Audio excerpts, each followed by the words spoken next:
Eddie back now here in the anchor chair. I do want to talk about some breaking news as the FBI is releasing a massive amount of files. This relating to Martin Luther King Jr. I want to put up a post here on social media of the new information saying the Trump administration releasing these FBI records on MLK Jr. as they release these on the surveillance of the civil rights leader despite opposition from his family.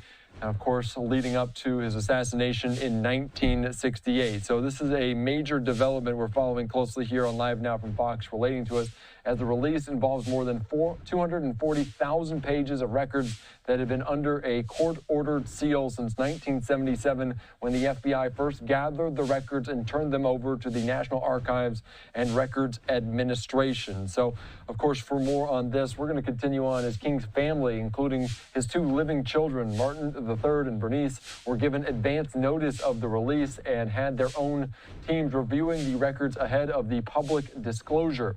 In a lengthy statement released on Monday, the two living King children called their father's case, quote, captivating public curiosity for decades, but the pair emphasized the personal nature of the matter and urged that these files must be reviewed within their full historical context. They go on to say, as the children of Dr. King and Miss Coretta Scott King, his tragic death had been an intensely personal grief, a devastating loss for his wife, children, and granddaughter he never met, an absence our family has endured for over 57 years. So, of course, a major news in terms of this here is I do want to give you more information as President Donald Trump promised as a candidate to release files related to President John F. Kennedy's 1963 assassination. When Trump took office in January, he signed an executive order declassifying the JFK files along with those associated with Robert F. Kennedy and the King's 1968 assassination.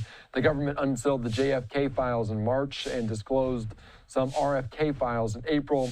Besides fulfilling the intent of his January executive order, the latest release serves as another alternative headline for Trump as he tries to mollify supporters' anger over his administration's handling of records concerning the sex trafficking investigation of Jeffrey Epstein. The King's records, meanwhile, were initially intended to be sealed until 2027, until the Justice Department attorneys asked a federal judge to lift the seal order ahead of its expiration dates. Scholars, history buffs, and journalists have been preparing to study the documents to find new information about his assassination on April the 4th, 1968 in Memphis, Tennessee.